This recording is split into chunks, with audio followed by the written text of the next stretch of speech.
ৰৈ ৰৈ বিনালেৰ পাইৰেচিৰ বিৰুদ্ধে কঠোৰ স্থিতি গ্ৰহণ কৰিছে আৰক্ষীয়ে। ছবিখনৰ পাইৰেচি কৰা এজনক ইতিমধ্যে আৰক্ষীয়ে আটক কৰিছে। দুলিয়াজানৰ পৰা আটক কৰা হৈছে পাৰ্থপ্ৰতিম গগৈক। ৰৈ ৰৈ বিনালে টিমে দাখিল কৰিছিল এজাহাৰ আৰু পাইৰেচি বিৰোধী টিমৰ এজাহাৰৰ ভিত্তিত আটক কৰা হয় যুৱকজন। সামাজিক মাধ্যমত আপলোড কৰিছিল ছবিখন। ইয়াৰ মাজতো একাংশই অব্যাহত ৰাখিছে পাইৰেচি। এগৰাকী অৰুণাচলী মহিলাও জড়িত এই পাইৰেচিত ছবিখনৰ দৃশ্যাংশ আপলোড কৰিছিল ইউটিউবত। গতিকে কাণ্ডজ্ঞানহীন একাংশ ইউটিউবাৰৰ এনে অপকৰ্মৰ বাবে বিভিন্ন সময়ত দেখিবলৈ পোৱা গৈছে যে চলচ্চিত্ৰৰ শিল্পীসকল কলাকুশলীসকল বিভিন্ন সময়ত আচলতে বিপাঙত পৰি অহা দেখিবলৈ পোৱা গৈছে। ছবি এখন ৰিলিজ হোৱাৰ পূৰ্বে বহুবাৰ আহ্বান জনোৱা হয়, বহুবাৰ ৰিকুৱেষ্ট কৰা হয়, কিন্তু তাৰ পাছতো দেখিবলৈ পোৱা যায় যে একাংশ ইউটিউবাৰে এইদৰে অবৈধভাৱে ভিডিঅ' আপলোড কৰে ছ'চিয়েল মিডিয়াত, যাৰ পৰিপ্ৰেক্ষিতত শেহতীয়াকৈ টীম ৰৈ ৰৈ বিনালে কঠোৰ স্থিতি গ্ৰহণ কৰা দেখিবলৈ পোৱা গৈছে। কঠোৰ স্থিতি গ্ৰহণ কৰিছে আৰক্ষীয়েও, যাৰ পৰিণতিত এজন যুৱকক ইতিমধ্যেই আটক কৰিছে। পাইৰেচিৰ বিৰুদ্ধে এইদৰে কঠোৰ হৈছে আৰক্ষী। দুলিয়াজানৰ পৰা আটক কৰা হয় পাৰ্থপ্ৰতিম গগৈ নামৰ এজনক।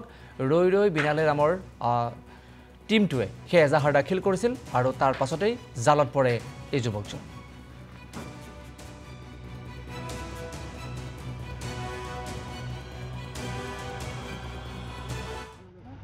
ভাইটি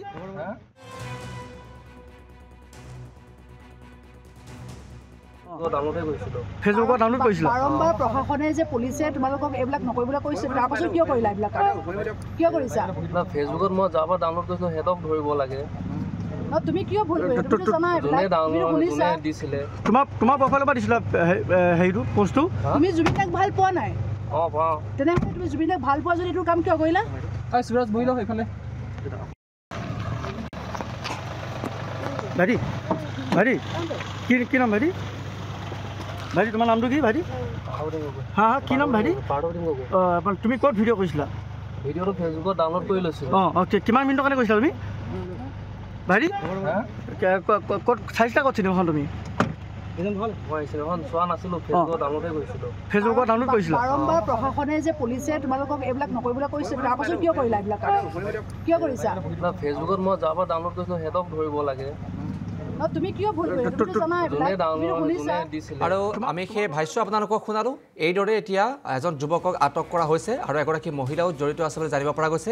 এই মুহূৰ্তত অসম লাইভ 24ৰ তৰফৰ পৰাও সকলোকে একে বিনম্ৰ আহ্বান যাতে কোনেও যাতে সেই ছবিখন পাইৰেচি নকৰে।